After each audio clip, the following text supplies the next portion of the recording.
So ayan ang mga boss, hindi talaga nakuha natin sa mga solenoid na pinalitan natin.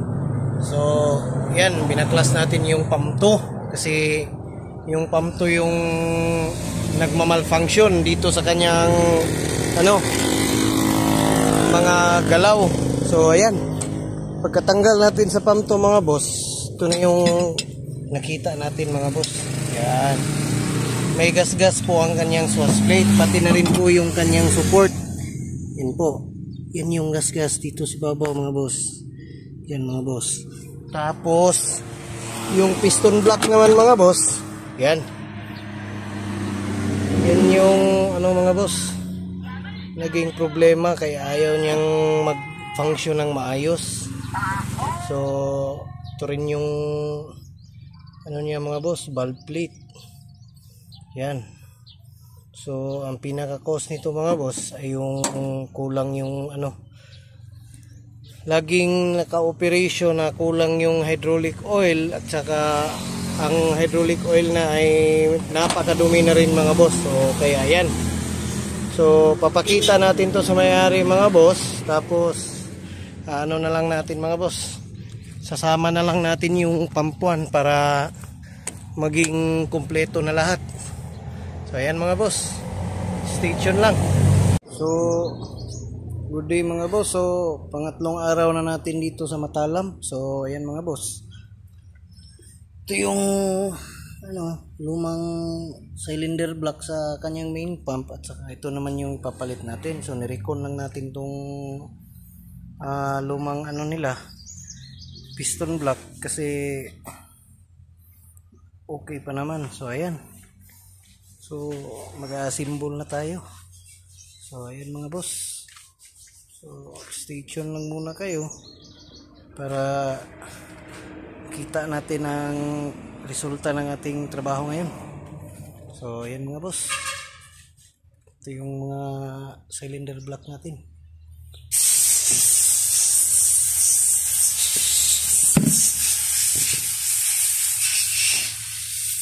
Ito yung ating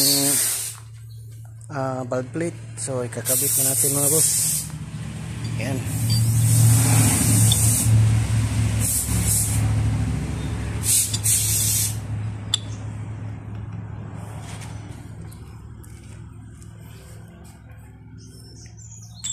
Ayan mga boss.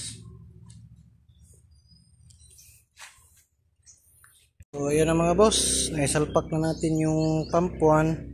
So ngayon naman sasalpak na naman natin yung pump 2. So ayan mga boss, so hindi lang natin kukumplituhin yung video mga boss para hindi na masyadong humaba. Basta yan na yung natin mga boss, progress natin ngayon. So ayan, kakabit muna natin. So ayan na mga boss, naisalpak na natin ang pump 1 at saka pump 2. Inikot na ng ating body yung main pump natin. So ayan, so okay naman siyang ikutin. Baliha boy. So ayan mga boss, smooth siyang ikutin. Yan. So ngayon naman mga boss, magbabaklas tayo pagkatapos ng ikot-ikutin niya ng ilang beses para makita natin kung okay ba talaga yung lapat ng nakalaping na main pump cylinder block. So ayan mga boss, makikita nyo dyan sa loob mga boss, umiikot na yung mga piston dyan. Ayan, lagyan natin ng ilaw mga boss. So ayan.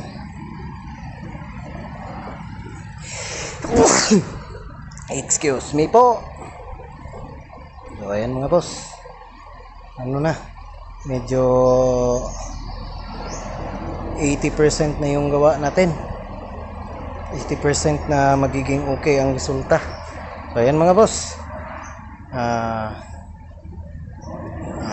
bubuksan natin ulit ito mga boss. So ayan na mga boss, natanggal na natin yung pump 2 ulit. So ayan, sisilipin natin ngayon kung maganda ba ang kanyang lapat. So Yan mga boss, kung makikita nyo, itong medyo nag-dark dito. So ibig sabihin yan mga boss, napakaganda ng lapat ng ating valve plate at saka ating cylinder block. So ayan mga boss, yan yung cylinder block natin, valve plate natin. So wala namang naging problema. So ibig sabihin yan mga boss ay maganda ang resulta ng ating lapping. So sa ngayon mga boss, pampuan na naman yung sisilipin natin. Ibabalik muna natin tong pump to. So ayan mga boss, goods na yan. So ayan mga boss, natanggal na natin itong pampuan natin. So ayan. So far mga boss, pareho din sa pump to natin na maganda yung kanyang lapat. Ito itong nagda-dark na portion sa cylinder block natin mga boss. So ibig sabihin yan mga boss, maganda yung resulta ng ating lapping. So meaning 95% to mga boss na may magandang performance ang main pump dito sa kanyang unit. So ayan mga boss, simbol na natin tapos kita-kits tayo sa pagtitesting ng unit mga boss. So ayan mga boss, malinis na yan. So ayan na mga boss, napagalaw na natin yung unit na nilapping natin yung kanyang main pump. So ayan, yan po. So far maganda naman yung kanyang galaw, kaso may problema pa tayong konti sa travel. Yung travel niya medyo delay, tapos parang walang lakas. So ayan, tiningnan namin yung sa attachment niya. So far wala namang naging problema. So yung suspect natin ngayon mga boss ay yung travel motor na talaga niya mismo. Kasi kung may problema pa yung pump natin, dapat sana may ibang function din na mahina kung yung sa pump yung problema. Kaso wala nang mahina dito sa sa kanyang attachment. Malakas na lahat. So ayan, maliksi na saka malakas. So yan, tatanggalin natin ngayon ang kanyang travel motor. So sa main pump mga boss, ganun lang po ang pag-aano kung customer natin minsan nagsitipid. So yun yung mga remedy na pwede nating gawin para makatipid yung customer natin. So ayan mga boss, maganda na pati yung swing, maganda na yung galaw ng swing natin. So ayan mga boss, so sa lahat po ng bago pa sa channel ni Pobreng Mekaniko, please do like, share, and subscribe. And pakihit na rin po yung notification bell para po maging updated kayo sa mga bagong videos na gagawin ni Pobreng Mekaniko. So para nga pala sa full detail ng paglalaping sa main pump mga boss, abangan nyo na lang sa upload natin. Kasi hindi natin maisabay sa mga boss sa video na to kasi medyo mahaba na talaga mga boss. Tapos na rin, abangan nyo na lang din yung pag-upload natin sa update dito sa kanyang travel motor. So ayan mga boss. So sa lahat ng mga bago pa lang sa channel ni Pobreng Mekaniko, please subscribe and support my channel mga boss. So yun lang po for today's video mga boss. Maraming salamat at bye bye.